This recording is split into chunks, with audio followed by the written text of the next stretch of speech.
Welcome to Ireland Daily News. Today is the 6th of July 2026. Story 1. Opposition TDs have stated on an RT program that social media bans for under 16s are a distraction. They argue the government should focus on regulating the algorithms used by tech companies. Social Democrats TD Cian O'Callaghan noted that Ireland's loose regulation of tech giants has created a Wild West environment. Sinn Féin TD Louise O'Reilly cited the experience in Australia to argue that such bans are ineffective. She added that a ban does not address the broader issue of online misinformation. Fine Gael Minister of State Neil Richmond responded that discussions on the ban's feasibility are ongoing. Story 2. The latest report from the Department of Education shows 90% of secondary students complete their Leaving Certificate. This data tracks students who enrolled in 2018.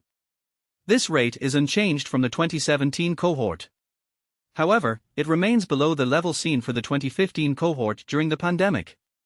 A total of 6,406 students did not complete their exams.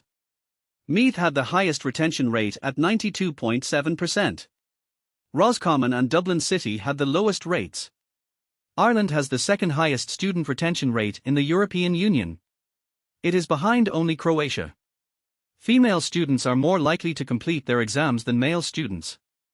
Voluntary secondary schools have the highest retention rate at 91.6%. The retention rate for the junior cycle reached a record 98.4%. Education Minister Hildegard Norton says this shows the sustained impact of education investment. Story 3. Much of Ireland will continue to experience summer weather this week. Temperatures are expected to climb as high as 25 degrees.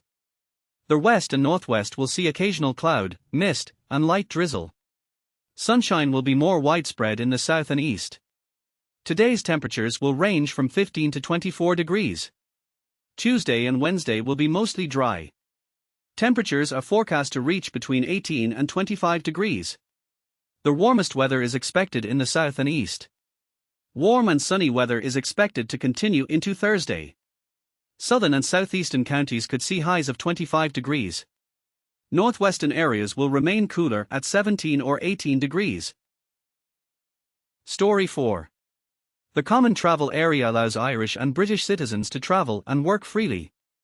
But it is facing challenges due to immigration control pressures. Some politicians in Northern Ireland are calling for tighter borders. The Department of Justice in Ireland notes most asylum seekers travel from north to south. Currently, Ireland and the UK are strengthening cooperation through data sharing agreements. However, the UK still cannot access EU fingerprint databases.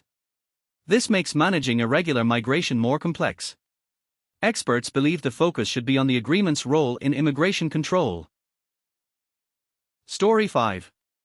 The Irish Congress of Trade Unions and the European Trade Union Confederation are calling on the government to push for the Traineeship Directive. This directive aims to ban unpaid internships. However, the legislation has not received final approval more than 2 years after its proposal. Unions have urged Enterprise Minister Peter Burke to make this a priority during Ireland's 6-month EU presidency. Unions point out that unpaid internships require at least €1,000 per month in living costs. This creates a barrier for many young people seeking work experience. ICTU General Secretary Owen Reedy stated that career paths should not depend on family wealth. ETA Confederal Secretary T. Jark said the government must ensure opportunities no longer rely on family financial support. A spokesperson for the Department of Enterprise said the government is committed to progressing the directive. The government will endeavour to reach a compromise that addresses the concerns of all stakeholders. Story 6. University Hospital Waterford will begin providing 24/7 cardiac care from 8 a.m. on Monday. The public has campaigned for this service for 10 years. The service includes primary percutaneous coronary intervention. Patients will no longer need to travel long distances to Dublin or Cork. The Health Service Executive confirmed the service will cover the southeast region. Former independent TD Matt Shanahan noted that previously less than 3% of patients reached a centre in time. Minister of State John Cummins said this marks a new chapter for cardiac services.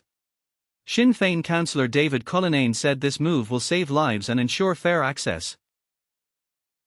That's all for today's Ireland news. Thanks for watching, and see you tomorrow.